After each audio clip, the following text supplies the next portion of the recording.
Hello बच्चों, मैं राजकुमार जाखड़ राज education में आप सभी का हार्दिक स्वागत, हार्दिक अभिनंदन करता हूँ। प्रिय विद्यार्थियों, 12th क्लास को हम लेकर चल रहे हैं पुष्पीय पादपों में लैंगिक जनन, sexual reproduction in flowering plant, कि पुष्पीय पादपों में लैंगिक जनन कैसे होता है। तो आज की इस क्लास में हम पढ़ते हैं पुष्पीय पादपों में लैंगिक जनन। सबसे पहले पुष्पीय पादप कौन से होते हैं। सबसे पहले प्रश्न खड़ा होता है कि पुष्पीय पादप कौन से होते हैं, फ्लोरिंग प्लांट कौन से होते हैं। तो पादपों की क्लासिफिकेशन में एक बड़ी क्लास आती है जिसको सबसे अधिक विकसित क्लास कहा जाता है, वो होती है आवृतबीजी पादपों की क्लास। किसकी क्लास होती है? आवृतबीजी पादपों की क्लास। आवृतबीजी पादप यानी एंजियोस्पर्म, कौन से प्लांट की बात कर रहे हैं हम? एंजियोस्पर्म प्लांट की बात कर रहे हैं। जितने भी एंजियोस्पर्म प्लांट होते हैं उनका एक अद्वितीय गुण पाया जाता है, उनमें पुष्प का पाया जाना। तो पुष्प कौन से प्लांट्स के अंदर पाया जाता है? एंजियोस्पर्म प्लांट के अंदर पाया जाता है। पुष्प के द्वारा ही कौन सी प्रक्रिया संपन्न होती है? लैंगिक जनन की प्रक्रिया संपन्न होती है। यह सब हम जानते हैं, छोटी कक्षाओं से पढ़ते आ रहे हैं कि पुष्प के द्वारा ये पौधे क्या करते हैं? लैंगिक जनन को कंप्लीट करते हैं। अब हम थोड़ा सा आगे बढ़ते हैं, पुष्प क्या चीज है। तो पुष्प की यदि बात करें, यह एक निश्चित वर्दी वाला, ध्यान देना, एक निश्चित वर्दी वाला रूपांतरित प्रोह है। क्या है ये? निश्चित वर्दी वाला रूपांतरित प्रो है। एक प्रकार का मॉडिफाइड सूट है। ये मॉडिफाइड क्या है? सूट है, जो क्या काम करता है? पादपों के अंदर जनन की प्रक्रिया को संपन्न करता है। अब एक पुष्प के अंदर कौन कौन से भाग पाए जाते हैं, इनको हम एक डायग्राम के माध्यम से समझने का प्रयास करते हैं। देखो डायग्राम में पुष्प के कौन कौन से भाग दिखाए जाते हैं।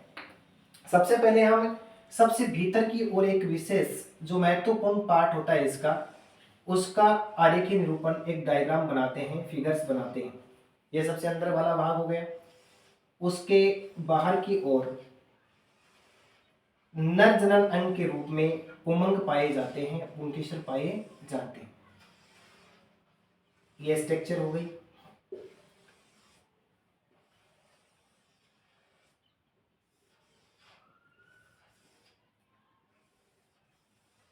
एक फ्लोर का फिगर है, एक पुष्प का डायग्राम है। इसमें ये वाला जो भाग है जिससे जिससे हम पकड़ते हैं, ये वाला जो भाग है इसको पुष्प तंतु के नाम से जानते हैं या पुष्प वृंत के नाम से जानते हैं। इस पुष्प वृंत के ऊपर एक पत्ती के समान हरे रंग की संरचना पाई जाती है जिसको बाह्य दलपुंज बोलते हैं। क्या बोला जाता है? बाह्य दलपुंज बोला जाता है। ध्यान रहे, एक पुष्प के अंदर मुख्यतः 4 चक्कर पाए जाते हैं। कितने चक्कर पाए जाते हैं? 4 चक्कर। उनमें सबसे पहला जो बाहर से अंदर की ओर चल रहा है, सबसे पहले अपने पास में आता है बाह्य दलपुंज, जिसको हम कैलिक्स कहते हैं। जिसको हम क्या बोलते हैं? कैलिक्स। इस कैलिक्स के भीतर की ओर रंग बिरंगी पंखुड़ियां पाई जाती हैं, यानी पुष्प का दूसरा जो चक्कर है उसको किस नाम से जानते हैं? दलपुंज के नाम से, यानी जिसको हम क्या कहते हैं? कोरोला कहते हैं। जिसको क्या कहा जाता है? कोरोला कहा जाता है। कोरोला के भीतर की ओर एक विशेष प्रकार का अंग पाया जाता है जिसको हम एंड्रोसियम या जिसको हम क्या बोलते हैं? पुमंग बोलते हैं। और पुमंग के भीतर की ओर ये पूरा का पूरा जो भाग है ये एक प्रकार का मादा जनन अंग है जिसको हम क्या बोलते हैं? जायंग बोलते हैं। तो इस प्रकार से एक पुष्प के अंदर 4 चक्कर, सबसे बाहरी चक्कर को कहते हैं बाह्य दलपुंज, उसके भीतर पाए जाने वाले को कहते हैं दलपुंज। अब काम की बात ये कि पुष्प के अंदर दलपुंज और बाह्य दलपुंज का काम क्या होता है। तो ये जो बाह्य दलपुंज है ये पुष्प के पुमंग और जयांग यानी नर जनन अंग और मादा जनन अंग को ढकने का काम करता है और बाहरी वातावरणीय कारकों से बचाने का काम करता है। कहने का मतलब ये हुआ, इसका काम है सुरक्षा प्रदान करना, प्रोटेक्शन देना। इसके बाद में इसका जो दूसरा चक्कर है वो है दलपुंज। दलपुंज पुष्प की रंग बिरंगी पंखुड़ियां होती हैं। दलपुंज पुष्प का क्या होता है? रंग बिरंगी पंखुड़ियां होती हैं। और दलपुंज के द्वारा क्या किया जाता है? जितने भी कीट हैं, इंसेक्ट जो होते हैं, कीटों को आकर्षित करना, परागण के लिए क्या करना? कीटों को आकर्षित करना। ये काम किसका हो गया अपने पास में? दलपुंज का। अब इसके बाद में ये वाला जो भाग है ये पुमंग है। पुमंग क्या है? पुष्प का नर जननांग होता है। पुष्प का नर जनन अंग होता है और पुमंग के एक सदस्य को पुंकेसर कहते हैं। ध्यान देना, हम नर जनन अंग को पढ़ रहे हैं। पुमंग के एक सदस्य को क्या कहा जाता है? पुंकेसर कहा जाता है। और ये पुष्प का मादा जनन अंग है जिसको जायांग या फिर हम क्या कह सकते हैं, स्त्रीकेसर कह सकते हैं। इस प्रकार से पुष्प के ये भाग क्या करते हैं, लैंगिक जनन में भाग लेते हैं। थोड़ा सा आगे बढ़े तो लैंगिक जनन की घटना में कई प्रकार की प्रावस्थाएं आती हैं। उनमें सबसे पहली जो प्रावस्था है, अकॉर्डिंग टू एनसीईआरटी के अनुसार अपनी जो पहली जो प्रावस्था आती है, जो घटना आती है, उसमें आता है निषेचन पूर्व संरचनाएं एवं घटनाएं, यानी कहने का मतलब प्री फर्टिलाइजेशन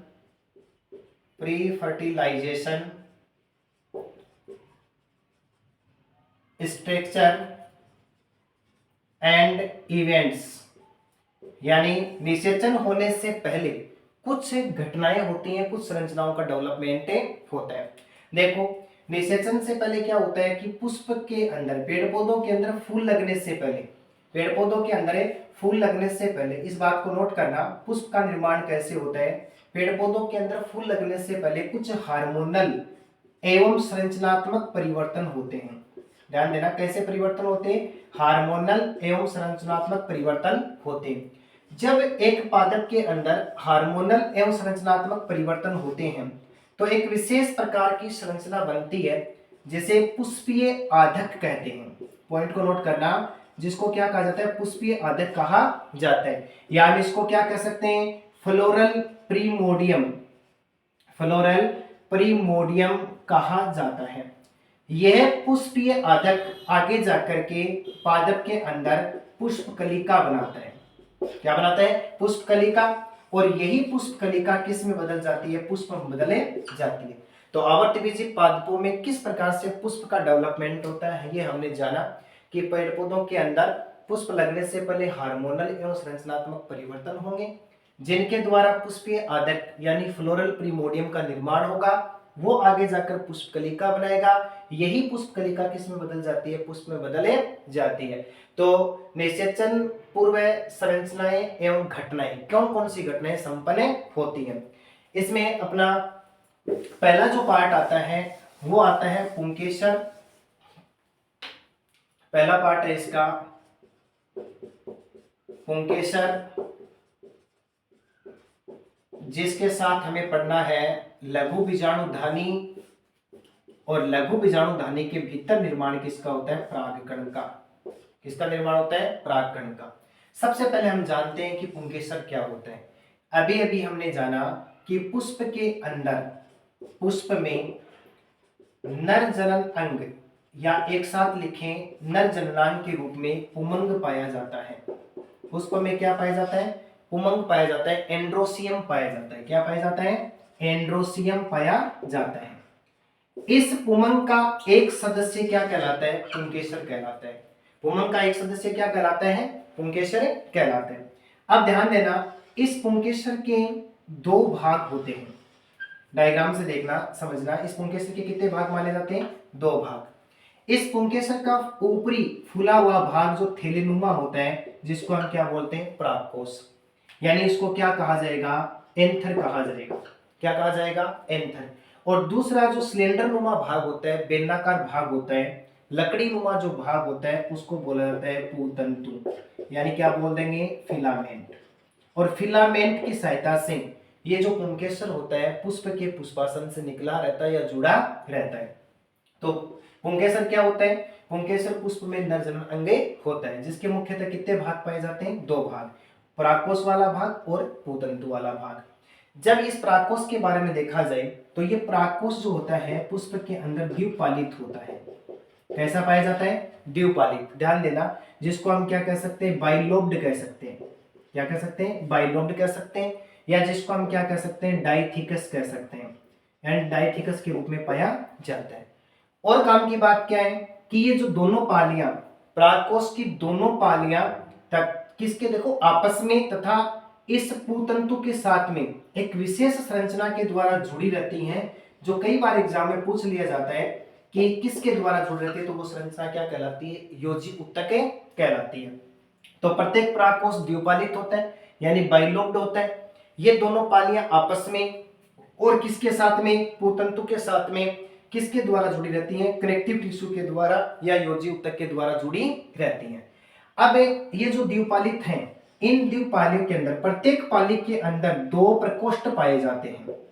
क्या पाए जाते हैं? दो प्रकोष्ठ पाए जाते हैं या चेंबर पाए जाते हैं। हम कह सकते हैं इस प्रकार से एक परागकोश के अंदर कितने प्रकोष्ठ पाए जाते हैं? 4 प्रकोष्ठ पाए जाते हैं। ठीक है। अब क्वेश्चन ये है, बहुत ही मोस्ट महत्वपूर्ण बात ये लाइन है नोट करने वाली, कि ऐसे भी कुछ पादप होते हैं जिनमें एक पाली वाला परागकोश पाया जाता है। जैसे फॉर एग्जांपल मैं यहां लिख रहा हूं मालवेसी कुल के प्लांट। किसकी बात करें? मालवेसी कुल के पादप, जैसे फॉर एग्जांपल भिंडी प्लस गुड़हल, इन दोनों पादपों के अंदर हम कह सकते हैं मालवेसी कुल के पादपों के अंदर एक पाली वाला परागकोश पाया जाता है। यानी एक पाली वाला, जिसको हम क्या कर सकते हैं? मोनोलोब्ड या क्या कर सकते हैं? मोनोथिकस के नाम से जिसको जानते हैं। यूनिलोब्ड या मोनोथिकस पाली पाई जाती है। तो नोट रखना, ध्यान रखना इसको कि किस कुल के पादपों के अंदर एक पाली वाला परागकोश पाया जाता है। तो हम जानते हैं मालवेसी कुल। और एग्जाम्पल क्या रह जाएंगे अपने पास में? भिंडी और गुड़हल। तो पहला पॉइंट अपना कौन सा हो गया? पुंकेसर। अब देखो सेकंड पार्ट है इसका, लघु बीजाणुधानी। लघु बीजाणुधानी क्या होती है और इसका डेवलपमेंट कैसे होता है? जब एक परागकोश का अनुप्रस्थ काट काटा जाता है, एक परागकोश है, जब इसका टीएस काटते हैं, ट्रांसफर सेक्शन काटते हैं, टीएस काटते हैं, अनुप्रस्थ काट का अध्ययन करते हैं। अभी अभी हमने पढ़ा कि इसके अंदर कितनी पालियां पाई जाती हैं? 2 पालियां। और प्रत्येक पाली के अंदर कितने प्रकोष्ठ होते हैं? 2 प्रकोष्ठ होते हैं। अतः हम कह सकते हैं कि एक परागकोश के अंदर 4 प्रकोष्ठ पाए जाते हैं। इस प्रकार से इनके अंदर 4 प्रकोष्ठ पाए जाते हैं। और प्रत्येक परागकोष्ठ को क्या कहा जाता है? परागपुटी कहा जाता है। क्या कहा जाता है? परागपुटी। इसी परागपुटी को लघु बीजाणुधानी कहते हैं। इसी परागपुटी को क्या कहते हैं? नोट करना, लघु बीजाणुधानी कहते हैं। यानी या तो इसको क्या बोल देंगे? पोलेन सेक। क्या बोल दिया जाएगा? पोलेन सेक। या इसको क्या कह दिया जाएगा? माइक्रोस्पोरेंजियम। क्या कह दिया जाएगा? माइक्रोस्पोरेंजियम। ये सबसे महत्वपूर्ण संरचना है। एक परागकोश में सबसे महत्वपूर्ण संरचना क्या पाई जाती है? उसके अंदर पाए जाने वाले चारों प्रकोष्ठ, जिनको क्या बोलते हैं? परागपुटी। ऐसा थैला जो परागकण को धारण करता है, ग्रहण करता है, उसको क्या कहा जाता है? परागपुटी कहा जाता है, जिसको हम क्या बोलते हैं? लघु बीजाणुधानी बोलते हैं। अब एक परिपक्व परागकोश की बात करें कि एक परिपक्व परागकोश किस प्रकार का पाया जाता है। जब एक परिपक्व परागकोश का अध्ययन किया जाता है तो उसमें 4 भित्तियां पाई जाती हैं। यानी वो कितनी परतों से? 4 भित्तियों से घिरा रहता है। और उसके अंदर प्लस में क्या पाए जाते हैं? पराग प्रकोष्ठ पाए जाते हैं। तो ध्यान रखना, एक परिपक्व परागकोश के भीतर 4 भित्तियां पाई जाती हैं और क्या पाया जाता है? पराग प्रकोष्ठ पाया जाता है। अब परागकोश में कौन कौन सी भित्तियां पाई जाती हैं और उनके कौन कौन से महत्वपूर्ण कार्य हैं, उन पर हम चर्चा करते हैं। देखो, बाहर से देखने पर सबसे पहले देखो इसकी स्ट्रक्चर बनाते हैं। इस प्रकार से एक लुप्त हो गया,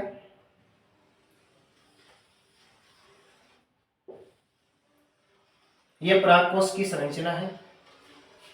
परागकोश की भीतरी संरचना, जिसके अंदर 4 प्रकोष्ठ पाए गए। उन्हीं प्रकार प्रकोष्ठों को हमने लघु बीजाणुधानी या परागपुटी के नाम से जाना। यह संरचना इसके अंदर पाई जाती है। ये एक पाली हो गई, ये दूसरी पाली। इस पाली के 2 प्रकोष्ठ, इस पाली के 2 प्रकोष्ठ। देखो, परागकोश की सबसे बाहरी परत जो होती है उसको कहा जाता है एपिडर्मिस। क्या बोल दिया जाएगा? एपिडर्मिस बोल दिया जाएगा, जिसको हम हिंदी में क्या कहेंगे? बाह्य त्वचा। एपिडर्मिस के भीतर की ओर अंतस्थीसियम पाई जाती है। क्या पाई जाती है? अंतस्थीसियम यानी एंडोथीसियम पाई जाती है। और एंडोथीसियम के भीतर की ओर पाई जाती है मिडल लेयर। कौन सी परत पाई जाती है? मध्य परत पाई जाती है, मिडल लेयर पाई जाती है। और सबसे भीतर की ओर पाया जाता है टेपिटम। इस प्रकार से एक परागकोश को 4 भित्तीय आवरण घेरने का काम है करते। सबसे पहले हम जानते हैं एपिडर्मिस क्या है। तो परागकोश का सबसे बाहरी आवरण जो एक, ध्यान देना यहां लिख रहा हूं, परागकोश का सबसे बाहरी आवरण जो एकल कोशिकीय परत है, कैसी परत है? एकल कोशिकीय परत है, क्या कहलाती है? एपिडर्मिस से कहलाती है। इस एपिडर्मिस का सबसे महत्वपूर्ण कार्य है सुरक्षा देना, प्रोटेक्शन देना। यानी एपिडर्मिस क्या काम करती है? सुरक्षा देने का काम करती है, प्रोटेक्शन देने का काम है करती है। दूसरी लेयर आती है अंतस्थीसियम, एंडोथीसियम। कैसे मानेंगे कि एपिडर्मिस या बाह्य त्वचा के नीचे, बाह्य त्वचा के नीचे ध्यान देना, इकहरी या एकल परत के रूप में पाए जाने वाली कोशिकीय संरचना, एक कोशिकीय संरचना क्या कहलाती है? एंडोथीसियम कहलाती है। इस एंडोथीसियम के बारे में कुछ महत्वपूर्ण बातें ध्यान देना।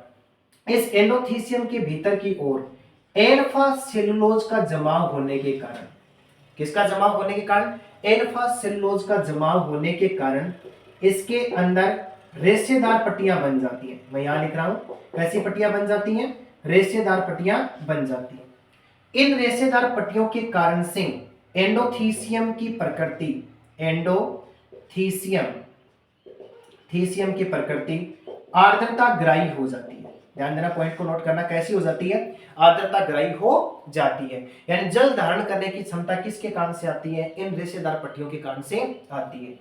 इस एंडोथीसियम के कुछ भाग ऐसे होते हैं जहां पर रेशेदार पट्टियां नहीं पाई जाती हैं। कौन से होते हैं? जहां पर रेशेदार पट्टियां नहीं पाई जाती हैं, उन्हें स्टोमियम के नाम से जानते हैं। जिनको क्या कहते हैं? स्टोमियम।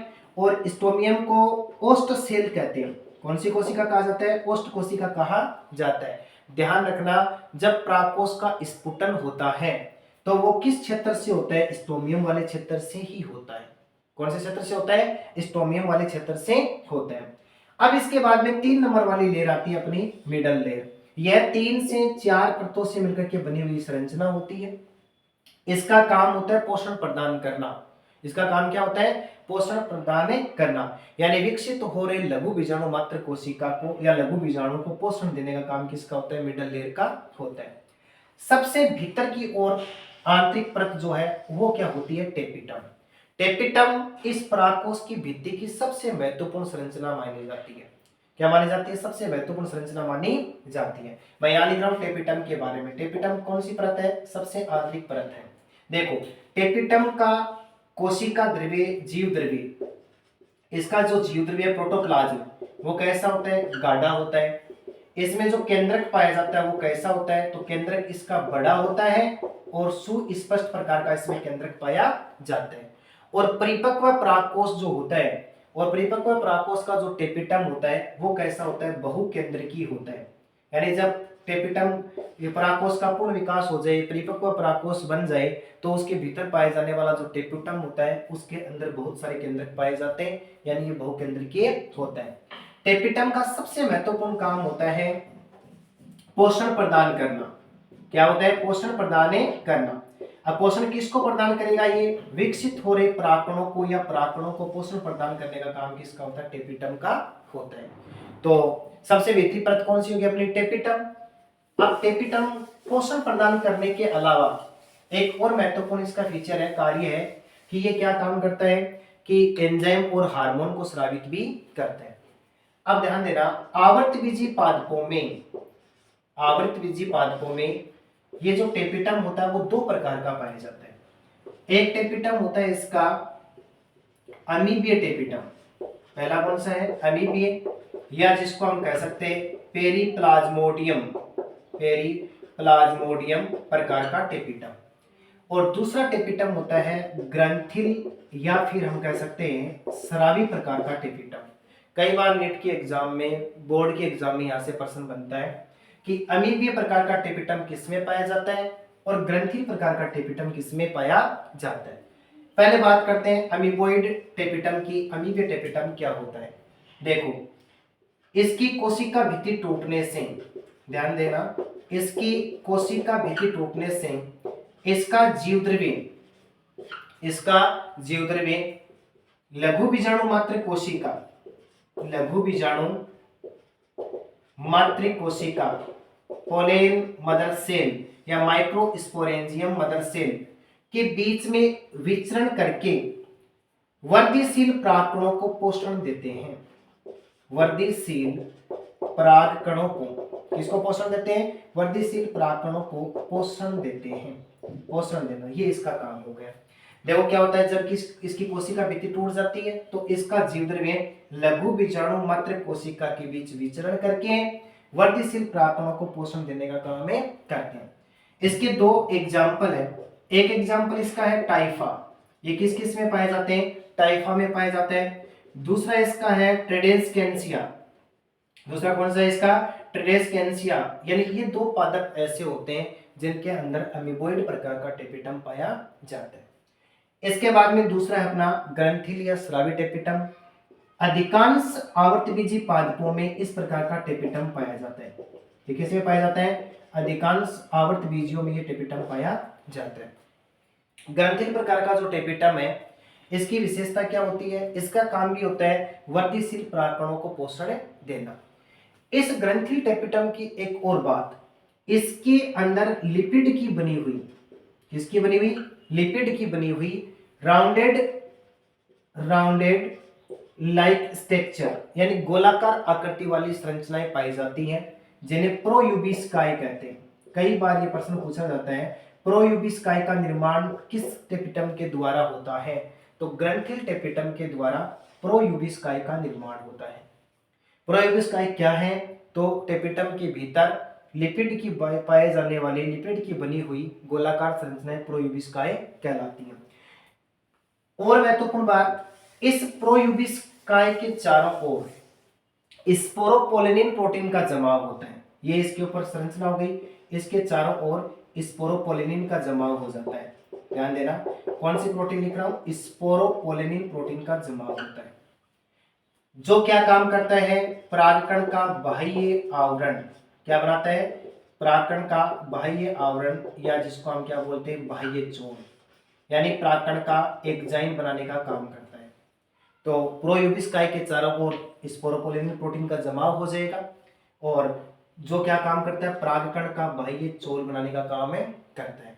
अब काम की बात, किसी परागकोश के परिपक्व होने से पहले, किसी परागकोश के परिपक्व होने से पहले टेपिटम नष्ट हो जाए तो क्या होता है? तो ध्यान देना, यदि किसी परागकोश के परिपक्व होने से पहले टेपिटम नष्ट हो जाता है तो बनने वाला जो परागकण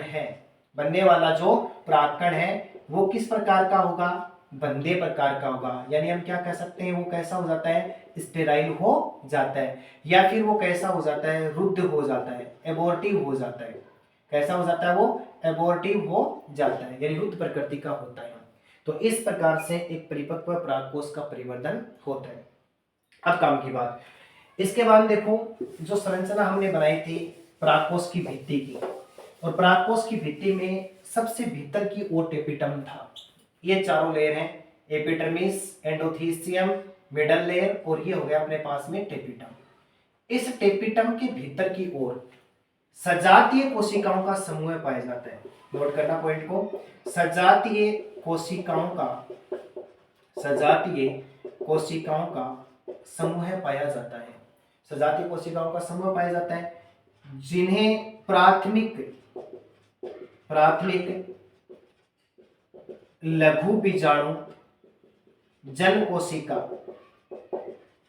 जिन्हें क्या कहते हैं? प्राथमिक लघु बीजाणु जन कोशिका कहते हैं। यानी टेपिटम के भीतर की ओर सजातीय कोशिकाओं का समूह पाया जाता है, जिसे प्राथमिक लघु बीजाणु जन कोशिका, प्राइमरी माइक्रो स्पोरेंजियस सेल कहा जाता है। यही कोशिका आगे जाकर के, ध्यान देना, यही कोशिका आगे जाकर के लघु बीजाणु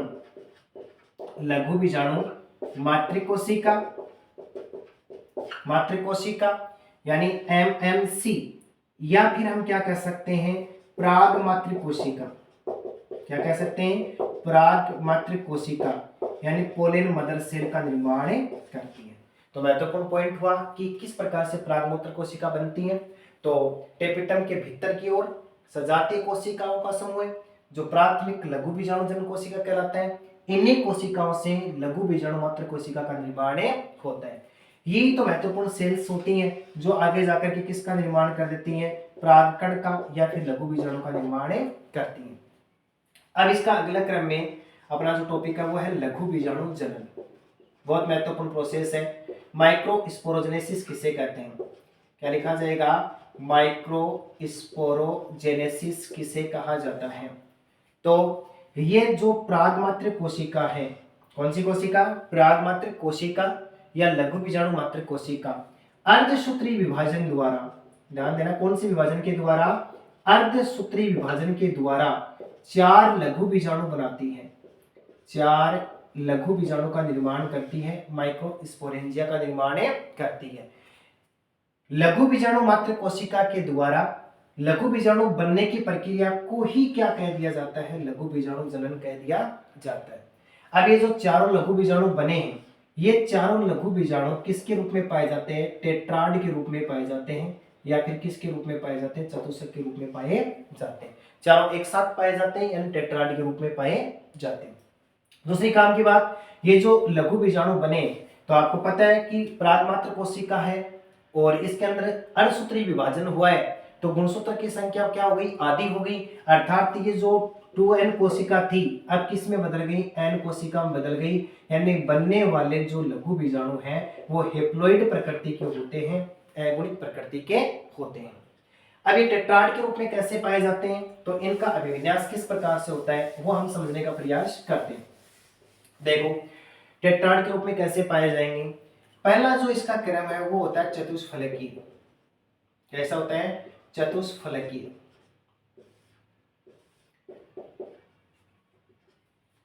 द्विबीजपत्री पादपों में, कौन से प्लांट की बात कर रहे हैं? द्विबीजपत्री पादपों में कौन? ये बने हुए लघु बीजाणु, कौन? बने हुए लघु बीजाणु किसके रूप में पाए जाते हैं? चतुष्फलकीय के रूप में पाए जाते हैं। चतुष्फलकीय में, और इसका जो विन्यास देखा जाए तो ये इस प्रकार से दिखाई देते हैं, यानी 3 लघु बीजाणु सामने से दिखाई देते हैं, चौथा उनके पीछे पाया जाता है। तो अधिकांश द्विबीजपत्री पादपों में किस प्रकार का टेट्राड पाया जाता है? तो वो चतुष्फलकीय प्रकार का टेट्राड पाया जाता है।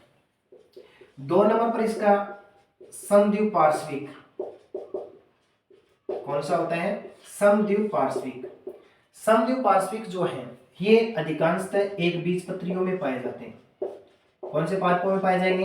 एक बीजपत्री में पाए जाते हैं, और चारों लघु बीजाणु एक ही तल में पाए जाते हैं। ये इस प्रकार की संरचना में दिखाई देते हैं, चारों लघु बीजाणु एक तल में पाए जाते हैं। तो दूसरा टेट्राड कौन सा हो गया अपने पास में? समद्विपार्श्विक। इसी क्रम में हम तीसरे की बात करते हैं, तो तीसरा जो टेट्राड होता है वो क्रोशित प्रकार का होता है। कैसा होता है? क्रोशित प्रकार का। इसमें क्या होता है क्रोशित के अंदर कि 2-2 लघु बीजाणु जो हैं वो एक दूसरे के समकोण बनाते हुए, यानी 90 डिग्री का कोण बनाते हुए पाए जाते हैं। कैसे? देखो, इसकी स्ट्रक्चर यदि देखा जाए तो ये इसकी संरचना इस प्रकार की दिखाई देती है, ये इसकी संरचना दिखाई देती है, ये एक दूसरे के साथ में समकोण बनाते हुए पाए जाते हैं। चौथा टेट्राड अपने पास में है टी शेप्ड, यानी जिसकी कैसी आकृति हो? टी आकृति वाला चतुष्क। इसमें क्या होता है? 2 टेट्राड, 2 जो चतुष्क होते हैं, यानी इसका जो चतुष्क है 2 लघु बीजाणु तो एक दूसरे के अनुप्रस्थ रूप में पाए जाते हैं, और 2 कैसे पाए जाते हैं? लंबवत पाए जाते हैं। तो इनकी आकृति ऐसी दिखाई देती है। 5 नंबर अपने पास में आता है रेखीय या रेखित, लाइनर। चारों लघु बीजाणु एक ही रेखा में विन्यासित होते हैं, अभिविन्यासित होते हैं। तो ये पहला जो चित्र है वो किसका हो गया अपने पास में? चतुष्फलकीय, जो किस में पाया जाता है? द्विबीजपत्री में। दूसरा हमने जाना समद्विपार्श्विक, ये किस में पाया जाता है? एक बीजपत्री में। और तीसरा अपने पास में क्रोशित, यानी 2-2 लघु बीजाणु एक दूसरे के साथ में समकोण बनाते हुए पाए जाते हैं। चौथा अपने पास में हो गया टी शेप्ड, यानी 2 लघु बीजाणु अनुप्रस्थ रूप से व्यवस्थित होते हैं, और 2 कैसे होते हैं? लंबवत रूप से व्यवस्थित होते हैं। और 5 नंबर अपने पास में रेखित है, चारों लघु बीजाणु एक ही रेखा में पाए जाते हैं, एक सीधी रेखा के रूप में विन्यासित होते हैं। तो इस प्रकार से लघु बीजाणु जनन प्रक्रिया के द्वारा बने हुए चारों लघु बीजाणु किसके रूप में पाए जाते हैं? टेट्राड के रूप में पाए जाते हैं। अब और एक महत्वपूर्ण बात कि ये जो चारों लघु बीजाणु हैं ये आपस में केलोज की भित्ति के द्वारा अलग रहते हैं या पृथक रहते हैं, यानी चारों लघु बीजाणु किसके द्वारा जुड़े रहते हैं? केलोज भित्ति के द्वारा। इनके बीच में कौन सी भित्ति पाई जाती है? केलोज की भित्ति पाई जाती है। जब यह केलोज की भित्ति टूट जाती है तो ये चारों लघु बीजाणु स्वतंत्र होकर के मिलकर के एक गोलाकार संरचना का निर्माण करते हैं, जिसको हम परागकण कहते हैं। जिसको हम क्या कहते हैं? परागकण। हम पहुंचे, अपना पहला पॉइंट था पुंकेसर, उसके बाद में लघु बीजाणुधानी और तीसरा था परागकण। तो परागकण का विकास कैसे हुआ? लघु बीजाणुओं के द्वारा ही किसका निर्माण होता है? परागकण का निर्माण होता है। और परागकण भी लघु बीजाणु की तरह कैसी संरचना होती है? अगुणित संरचना होती है। तो यानी केलोज की भित्ति टूटेगी, केलोज की भित्ति टूटने से ये चारों के चारों जो लघु बीजाणु है आपस में मिलकर के गोलाकार संरचना का निर्माण करते हैं, और जिससे किसका निर्माण हो जाता है? परागकण का निर्माण हो जाता है। आने वाली ऑनलाइन क्लास में हम परागकण की संरचना, परागकण के प्रकार, किस प्रकार से परागकण जो है वो परागण की प्रक्रिया में भाग लेते हैं, उनका अध्ययन करेंगे।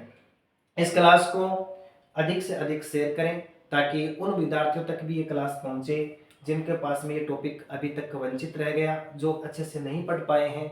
अर्धवार्षिक परीक्षा बहुत ही नज़दीक है, आप बहुत ही अधिक जोर शोर से अपनी तैयारी में जुटे हैं। आपकी तैयारी को और अधिक अच्छा बनाने के लिए हम ऑनलाइन प्लेटफॉर्म के ऊपर ये ऑनलाइन क्लास लेकर के आ रहे हैं।